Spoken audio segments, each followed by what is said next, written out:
Yes, I had a stroke. What's going on, everybody? I wanted to tell you a little bit of a story of something that happened to me about a month and a half, 2 months ago. I had a stroke. And the million-dollar question is, okay, how did a perfectly healthy 27-year-old man have a stroke? It happened in the most bizarre way you can imagine, very ridiculous, really. I don't have any heart diseases, I don't have any blood problems, I've never had any high blood pressure or anything wrong. I've been completely healthy my entire life. So my stroke had nothing to do with a disease. It was kind of a freak accident, really. One morning I wake up and my neck on my right side had been hurting for a long time. It just felt like a particular strain of muscle from my back and my neck just up in here. It was just hurting me for a long time, and so I was constantly, cracking my neck and trying to adjust myself and whatnot. Wake up one morning, it's killing me, hurting like crazy. And I just did what I've always done my whole life, and I think what you do as well, what we all do, just, cracked it. I laid down and closed my eyes for a bit because it was causing me a headache. And, I just wanted to rest for a bit before I was going to go out and get some groceries and run some errands. So I lay down and I'm closing my eyes. I don't feel anything weird going on. I feel completely fine. I open my eyes and everything is double vision. Everything. And I wish I had an effect. Maybe I will. I don't know. I wish I had an effect to show you kind of an idea of what it was. But everything was double. And so I couldn't, if I reached over here because I thought something was over here, it wasn't. It was over here or over here. And I originally thought at first I just opened my eyes too fast and, I'm tired, my eyes will adjust, because sometimes when you open your eyes are just blurry and things come back into focus. Well, nothing came back into focus. It stayed like that the whole time for 5 minutes. And I'm like, okay. Next thing you know, the room starts spinning. My whole world starts spinning like crazy, got super dizzy. As the doctors would say, I was pretty much like a noodle. I wasn't a vegetable, I was a noodle. I couldn't, if I tried to sit up, I would fall right back over, and it was a mess. I couldn't stand up, I couldn't do anything. My arms and my legs started going numb. I'm just like, oh my gosh, what is going on? I called my housemate and I was like, get me water. I don't know if I need to go to the hospital. I don't know what is happening to me. Very strangely, probably after 5 minutes of that, my vision came back to normal and I could see properly again, and the room stopped spinning. And I'm just sitting here at the edge of my bed and I'm just like, what just happened to me? And I laid back down, and as long as I was laying down, I felt pretty okay. And then I thought, I need to get up and I maybe need to go to urgent care. Because I have no idea that I'm having a stroke. I've never had a stroke in my life, don't know anything about it, so I have no idea what's going on. I stand up and I feel pretty okay.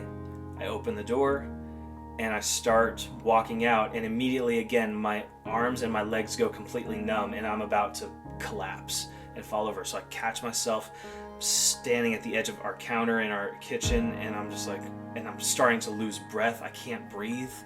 Laid back down on the couch for 5 or 10 minutes. The symptoms went away, and then I felt okay enough to get up and try walking again, and this time the symptoms didn't come back. I felt very weak, but the symptoms didn't really come back. But my housemates said that I was completely pale, I was just white.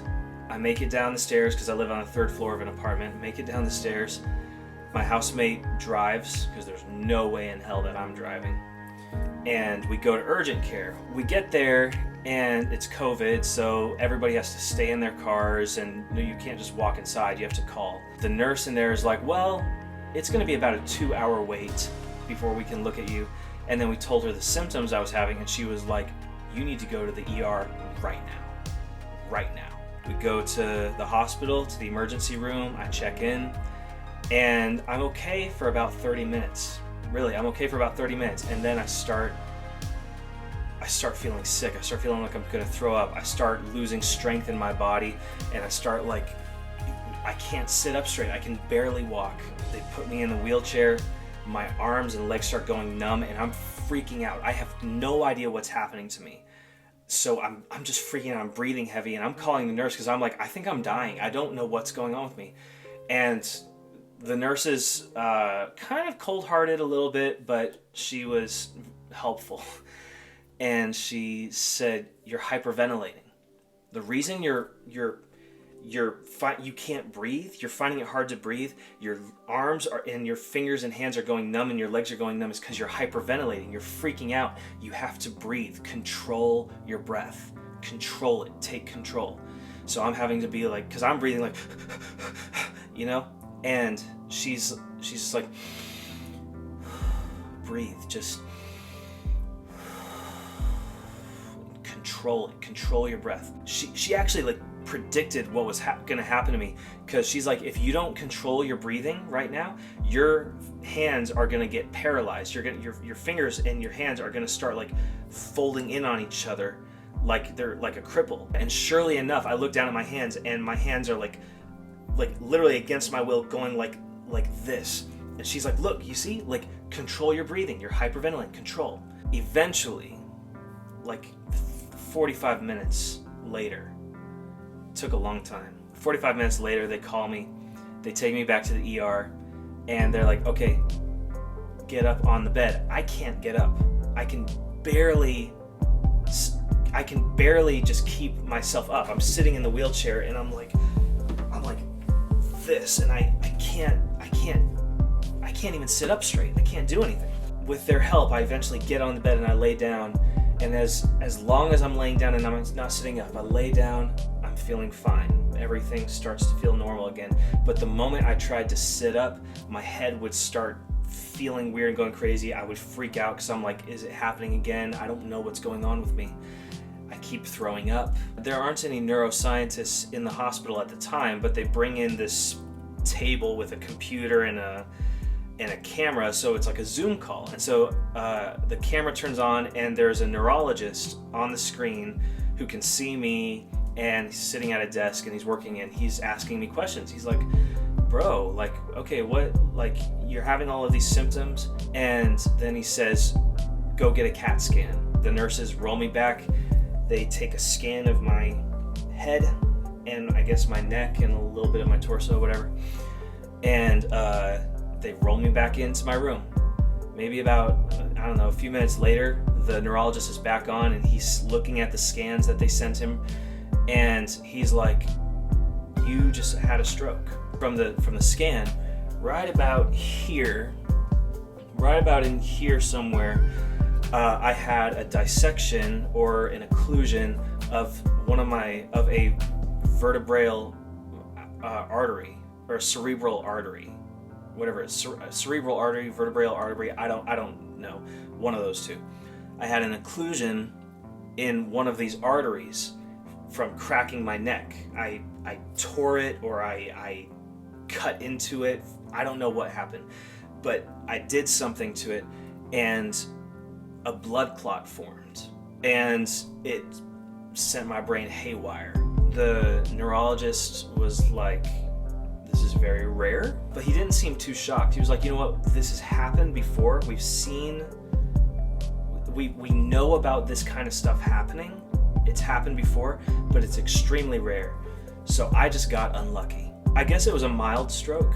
They said it was mild because they kept doing tests, you know, like bringing the finger and like, okay, follow the finger up, down, push it, you know, they put pressure on my arms and they like push against it, pull, running all kinds of tests, and I passed every single test. By a miracle, I didn't sustain any damage to my brain.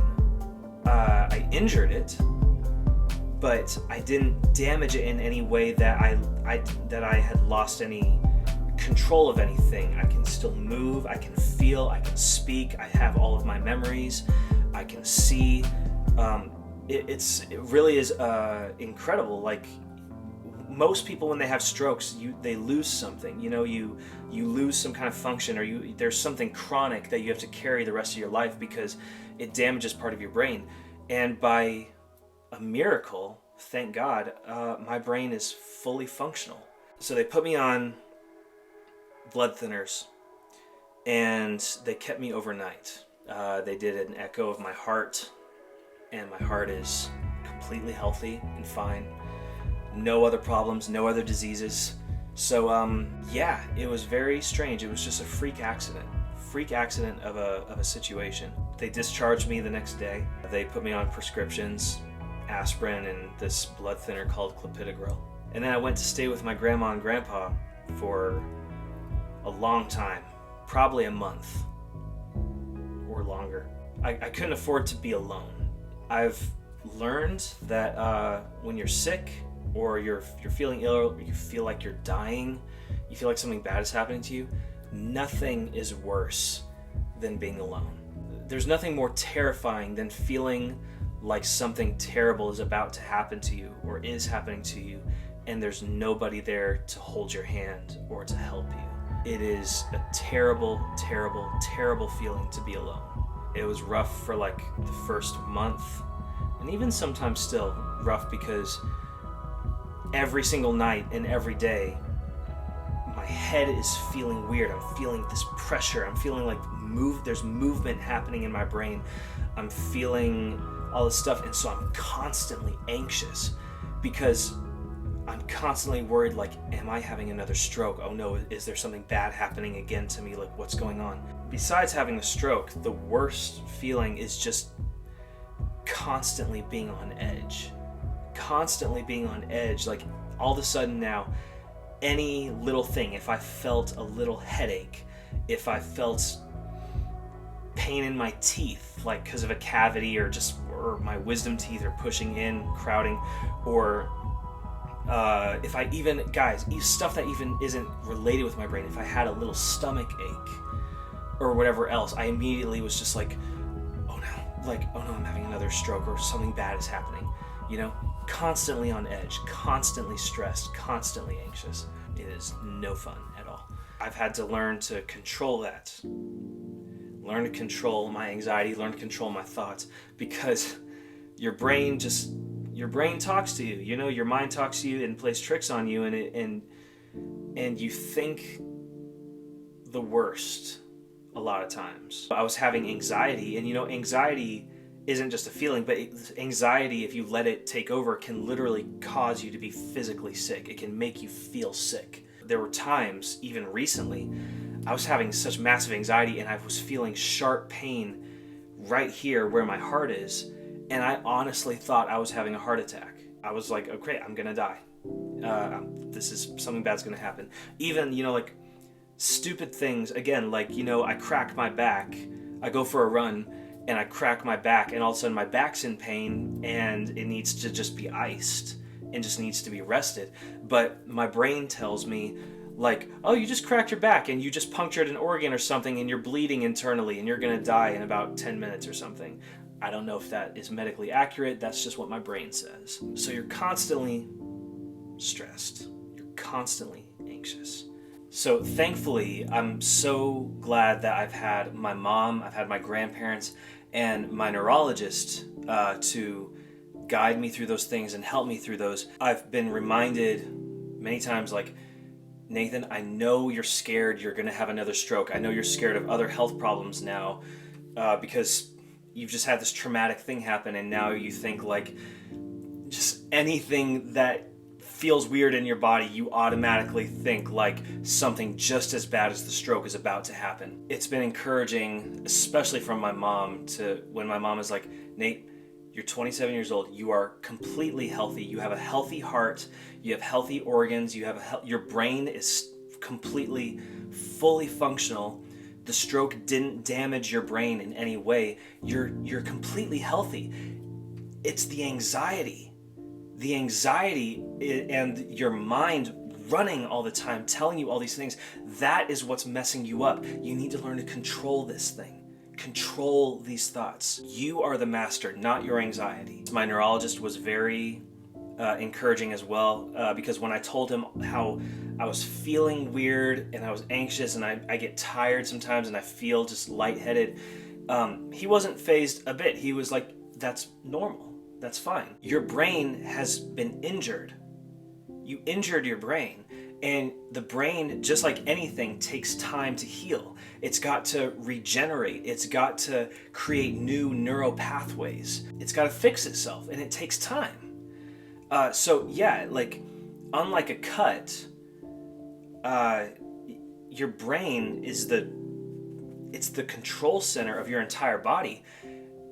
And if your brain's feeling weird, your whole body's gonna be feeling weird. You're gonna feel goofy for a little while. It's not gonna just be better like that. So when you feel weird, when your head feels light, when you feel like stuff is moving in your head, or you feel pressure, whenever you feel weird, don't be scared. It's your brain is healing.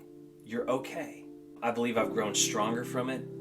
I believe I've become more mature as I've learned how to have control of my thoughts, have control of everything that goes on inside of my head. And on top of that, guys, honestly, my faith in God and my trust in God has helped so much. And it's been very comforting. I am a Christ follower. I do believe in God, and I believe He lives in me, and He loves me, and He's with me. From everything that's happened, again, this is not normal. People who have strokes do not, for the most part, do not come out fully functional and fine. It doesn't happen. The fact that I had a stroke and my brain is fully functional, my body is fully functional, is a miracle. It really is a miracle. That doesn't happen. I'm very, very thankful to be healthy. I'm very thankful to be well. The medical bills are not fun to deal with, but we'll work through it. When I had my stroke, I didn't have insurance, so that's fun to deal with. Not. God has been so good. God has been very good to me, and I feel very fortunate and very blessed to still be here. That's the story, guys. 27 years old. A dissection or occlusion of the cerebral or vertebral artery. Crazy. If there's one thing for you to take away from all of this, it is don't crack your neck. What happened to me is very rare, but it happens. My stroke happened because I cracked my neck. Don't do that. Thank you guys so much for watching. I love every single one of you. If you don't know, my name is Nathan Cruz, but I go by the name Third Culture. I'm a music producer and a singer-songwriter and a musician. Same thing, I guess, essentially. I make beats. I produce my own music, produce for other people. It's what I do, man. So thankful that even after this stroke, I am healthy enough, and I'm completely healthy, and I have the ability to keep pursuing my dream of making music and producing and writing. I feel very blessed and very fortunate. If you like this video and you want more videos like this, as well as you want to keep seeing all the videos of me making music, seeing my process, seeing cover videos, hearing new music that I'm making for myself as an artist, then hit the subscribe button. Also hit the bell notification next to it so you can be alerted when new videos are coming out. And I will see you guys very soon. Love you.